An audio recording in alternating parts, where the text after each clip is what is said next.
Welcome back, everybody, to the Los Angeles Angels franchise with the two idiots. We are firmly still anchored at the very bottom of the division, but we have one more game to sim today, and we officially enter the 2025 MLB draft. We actually split the series with Texas, and now in Arizona, we've taken game one. Can we clinch a series win going into draft day and have some momentum and positivity? Panther, hit that button. Let's see. So we do actually take game two and seal and clinch the series versus the Arizona Diamondbacks, and that marks 4 wins in a row for the very first time this year for the Angels. We've got momentum, we've got positivity, and we've got a streak that we will willingly accept at this point. We'll take any win we can get, but 4 in a row feels really special now, and that will catapult us in to the MLB draft. It is the draft day for 2025, and we are so excited to be here. We have done a lot of work behind the scenes. We have a whole spreadsheet. You really should see it. It's really something. But we have ordered and arranged this draft list based on priority, and first up on the board is going to be Tom Gregg. Now, we pick at number 2 in the draft this year. His MLB rank is actually number 6, and inexplicably even further down at 50 on the Los Angeles board. But we think Tom Gregg is going to be an obscenely talented player. He might have an overall higher than his potential, but he's a complete package player. Extreme and elite levels of contact and vision, speed, way up to the 99th percentile possibly. He's a great defender. He's got high discipline. He's going to steal bags. He's going to do it all. Tom Gregg in center field could be an absolutely phenomenal player, and we hope to take him at number 2. If he's not there, we will move on to our second pick, our backup, as Rick Anderson, the starting pitcher from Ohio, is ranked 9 on the big board, but he looks to be absolutely solid everywhere. This is if not ace, he is the strongest number 2 in the rotation that you could ask for. And his overall between 66 and 81 means that he's got a very short pipeline to get to the majors, and he's only 18 years old. Rick Anderson has a very long career ahead of him that's going to get started very quickly. You've seen our top 2 choices for our pick. Let's go to the draft. So as I said, we pick at number 2 and hope to see Tom Gregg there. The only thing that could spoil our plan is the Washington Nationals picking first this year. Let's go ahead and kick this draft off and see who goes first. The number 1 draft pick in 2025 is Kevin Rivera, the number 2 overall pick, a catcher with a near $10 million bonus demand who looks to have 98 potential. Phenomenal first pick for the Nationals, but that means that our number 1 pick is going to be on the board.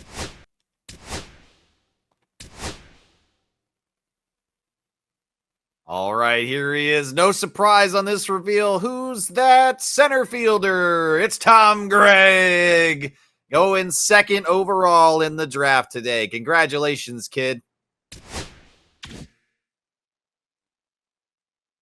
The number 3 draft pick in the 2025 is the Seattle Mariners picking Leonardo Velasquez, the number 3 pick center fielder overall. You got to think that they probably had their eye on Tom Gregg then. They chose the center fielder right behind him. Yep. So our selection made. We've got Tom Gregg on the roster now. Well, not roster because we haven't signed him yet, but you know what I mean. He's coming. He's ours for now. We'll get the first shot at him. We expect Rick Anderson to go here in the next few picks, so he certainly won't be there for our 2nd round pick. The 3 guys that we're looking at will begin here with catcher Eddie Castillo. Now, we've got 65% scouting progress on him, but what we see, we do really like. The MLB draft rank for him is 55, and we pick at number 43. So there is a very good chance that he's still there. He's got high potential. He's going to have a really good overall to start, and he's going to be an elite defensive catcher with a lot of contact, vision, and discipline. I'm really excited if Eddie Castillo is still there for round 2. Next up is Cecil Diaz, a right fielder at 31 on the MLB draft board. Chances are low that he's going to be there, but he looks extremely well-rounded, and that would be really, really complimentary if we could pick up Cecil Diaz at number 2 in right field to complement Tom Gregg as our first pick in center field.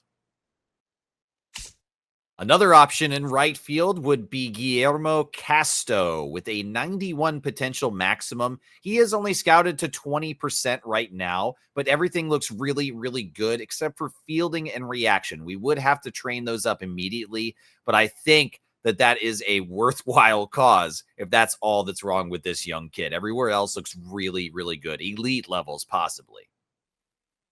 All right, round 2 is in the books, and looking forward to round 3. We hope to see, beginning with Ashton Para, a reliever who looks to be very, very good. At 87 on the big board, there is a very good chance that we see him. We pick at number 80, and typically relievers go late. So Ashton Para could be it. Our next guy on the board is going to be a starting pitcher, Christian Gonzalez, who looks to have a extreme high potential. He's going to come in, I think, at a decent overall. And at 19, we've got plenty of time to work on him. Third would be a closer, the first one that we have seriously looked at, who looks to have elite level skills in multiple categories. We could pick a closer in the third round. His MLB board rank is 77. So could be, we're not sure, but those 3 guys are the top ones we're looking for. All right, for round 3, we've got 2 options that we looked at. It's going to be Ashton Para, the relief pitcher. Welcome to Los Angeles. All right, round 3 is in the books. The rest of the teams are on the clock. And looking forward to round 4, we hope that Pedro Cerna Ruiz, that closer that we just mentioned as a potential round 3 pick, could still be there. He is not ranked officially on the MLB board. He's only ranked for us. So if he's there in round 4, I think he's the choice. If not, we're going to look at Riley Friedenberg, a starting pitcher who looks to have decent potential, of really good starting overall, and a few minor areas to work with, but we're talking now in the later half rounds. So for round 4, I think Friedenberg could be a solid pick. Next is another catcher, Gabe Johnson, who looks to have B potential in almost all certainty. He's most likely going to start out in the late 50s for his overall, and he looks pretty decent everywhere. I think that he's going to do better than a backup catcher in his career, but at 23, he needs to step on the gas and get going quickly. Our third option for the 4th round would be Ronnie Fox, a relief pitcher who could have a potential, and his hits per 9 is going to be elite level status. Everything else behind that we can work with, but he looks really good for a 4th round pick. Oh, yes. Oh, were you holding your breath? I was actually holding my breath, dude. Literally. Look at those numbers, and like not even a fucking half a thought. Hell yeah. Solid draft for us through 4 rounds. And we look ahead to round 5. Realistically, we cannot expect Hutchinson and Jim C to be there. So we're going to look at Bo Zuniga, who we have nicknamed Bazinga. And he is a relief pitcher who looks to be very solid all around. I expected 18 with that wide spread between the future and present numbers that he's probably going to be decent to start. And so looking for round 5, I think Bazinga could be the guy. Behind him is Jeffrey Veach, another reliever who looks to have extreme potential, solid numbers everywhere. Very easy to work with a guy like this.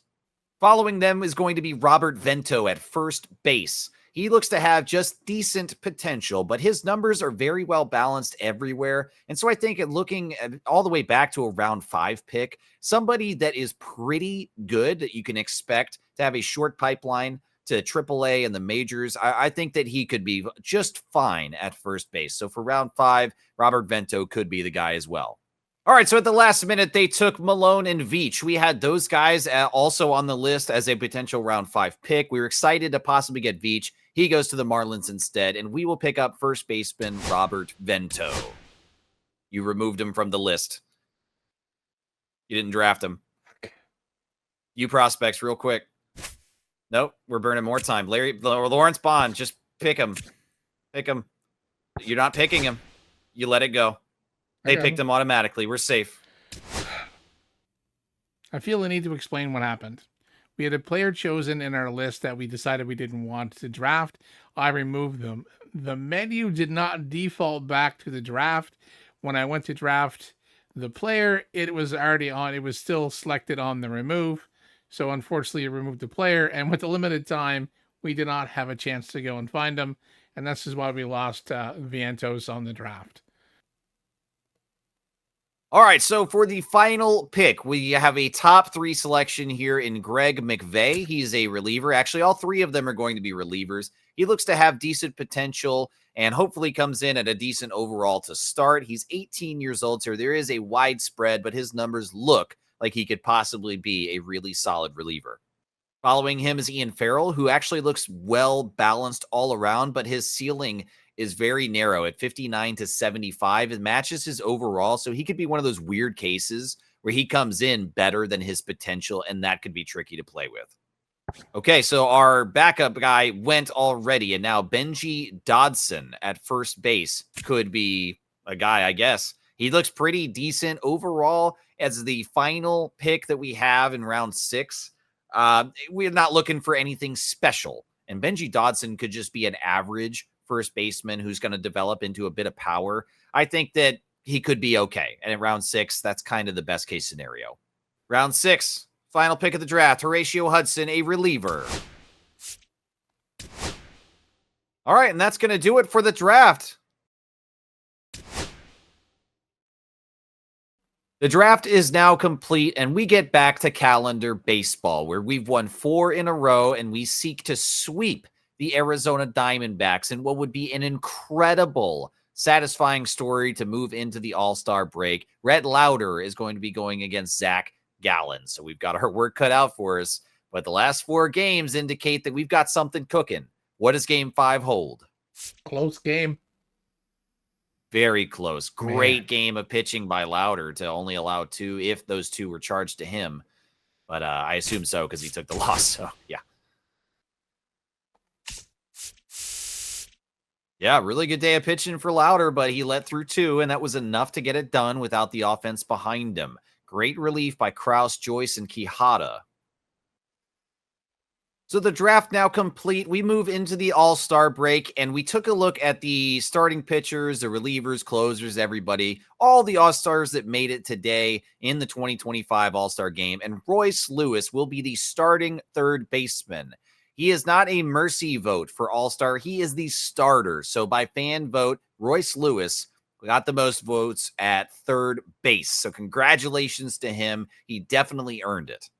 Our first selection in the 2025 draft was Tom Gregg, a center fielder who looks to be phenomenal. And just to recap his stats here, he looks great everywhere. Elite speed, contact, vision, excellent fielding, great defense, and I think that the power is going to develop into something as well. Tom Gregg should be an excellent first-round pick, and we're happy to have him and attempt to sign him here shortly.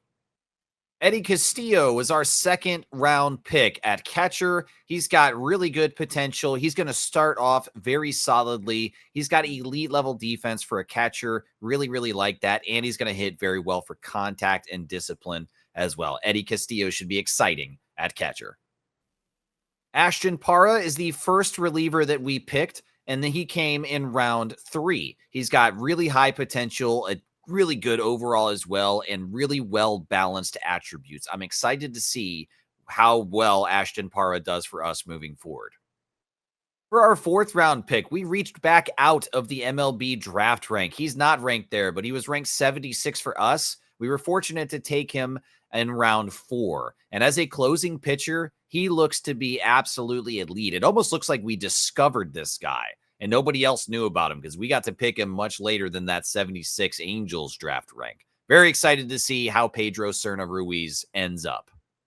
Lawrence Bond in the 5th round was a panic pick as we had a slight technical glitch. So he looks to be okay in the future pretty much everywhere. He's going to have decent potential and hopefully comes in at a pretty good overall. So at round 5, Lawrence Bond is definitely an okay choice.